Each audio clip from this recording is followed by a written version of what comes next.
Thank you. Yeah.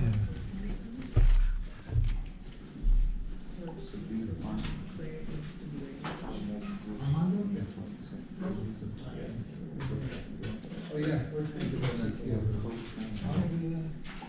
Oh, that's right, yeah. I think these two.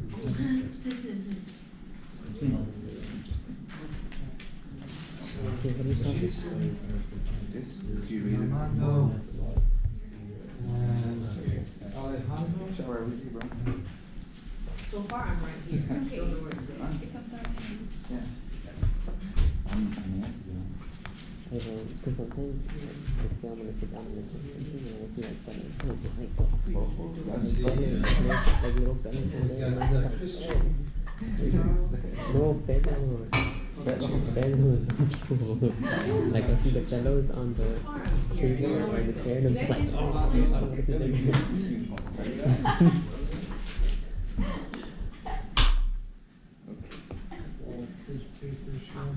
Thank you, sir.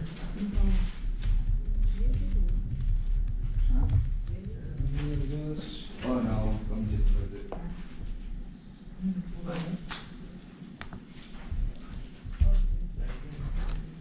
Oh, Armando.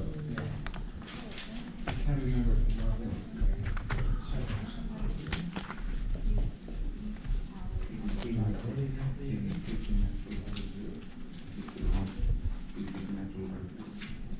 You get rid of it here. Oh, wait a minute.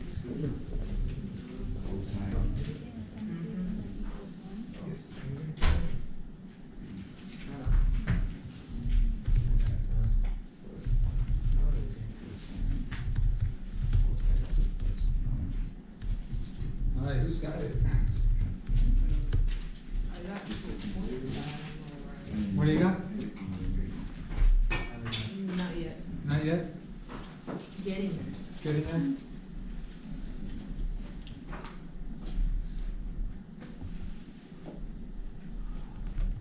Should we do the first step because that's the most important thing?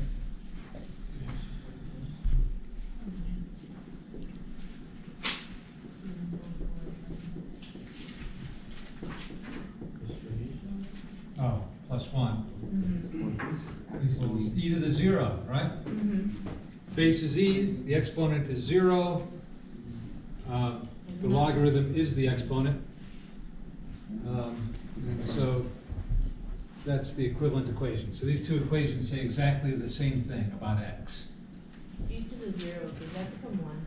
That's 1, right. So we can subtract 1 from both sides. That's what made this too Becomes easy. 0. Because it's not really a cubic then, right? I mean, it's cubic, but what? It's cosine. Yeah, you can factor out a cosine. So it becomes cosine squared 4x minus 3 cosine 4x plus 1 times cosine 4x equals 0. So the Yeah. 0 product principle kicks in. That's all where I was. Uh-huh. As far as I got. So I believe that trinomial factors nicely. Does it not? Well, if you think about it, you replace cosine of 2 with x, or just like that whole.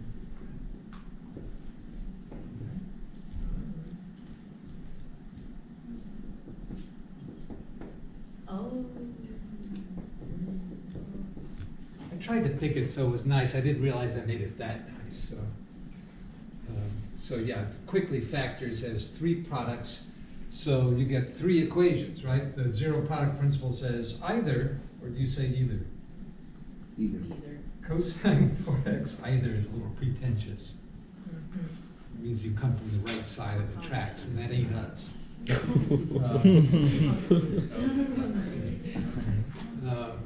So either that factor is 0, or this factor is 0, or there's a third factor.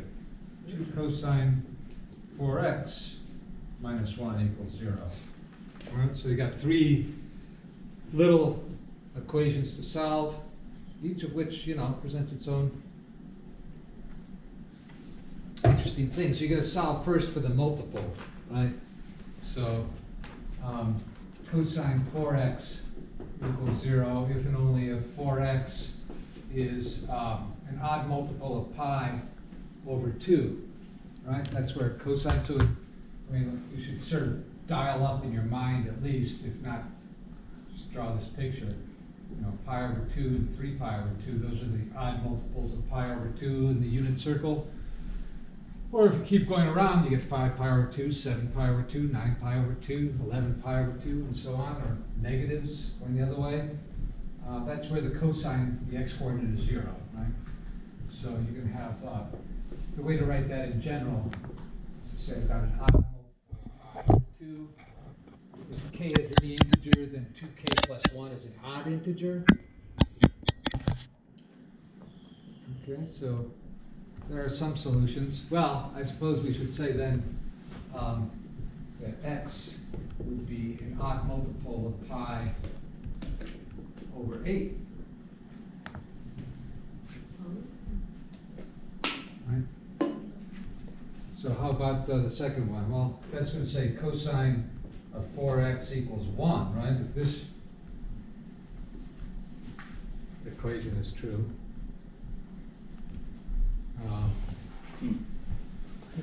That's going to say that we're here in New York. That's the East Coast. Or perhaps you think of Nags Head, North Carolina. So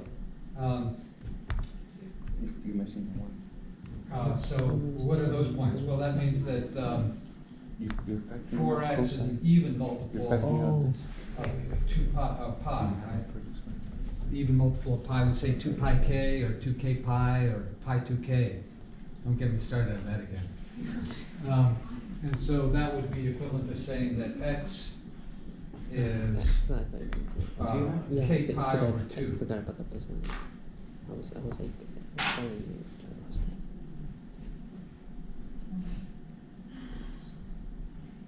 it. Okay, and then one more. You get cosine 4x could be 1/2. That's a legal value for cosine, right? Anything between -1 and 1 inclusive is fair game, right? So these are all good. And cosine is 1/2 here, right?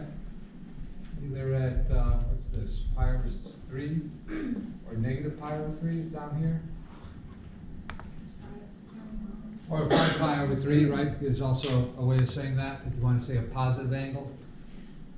The reason I like the plus or minus is because you can write it on one line, right? You don't have to write two separate equations. You can just say 4x is plus or minus pi over 3, or any angle coterminal with one of those, right? So plus 2 pi k. Which means that x, so we got these x's, we got these x's, and these are a whole other set of x's, right?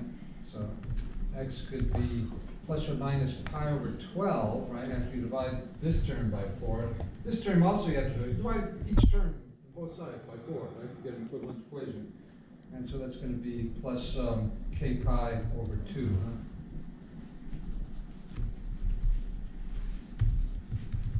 And so then oftentimes what we do at this stage is say we'd like to have, so we have these 5 places where 4x could be, but then x is 1/4 of that, right? So we get pi over 12 is 1/4 of this, and so on, right? Pi over 8 is also in there. These are the solutions to x, right? And so let's say here x could be, k equals 0. So plug in k equals 0, you get pi over 8, right? Or k equals 1, what do you get? Well, 3 pi over 8. It's an odd multiple of pi over 8. K equals 2, you get 5 pi over 8. How do you know when to stop here?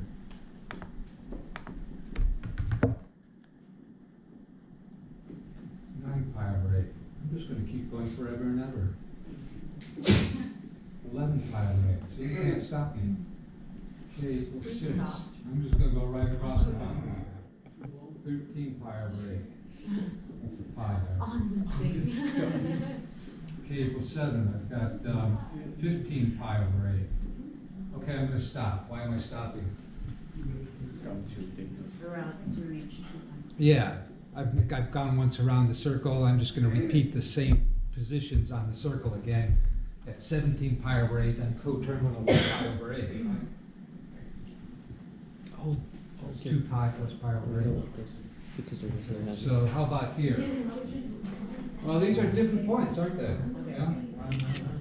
So here, x equals k equals 0, 0. That's what I was like. That's why K equals this 1, pi over 2. That's what I was like. What does that mean? I just K equals 2, pi. And k equals 3, 3 pi over 2. I'm going to stop.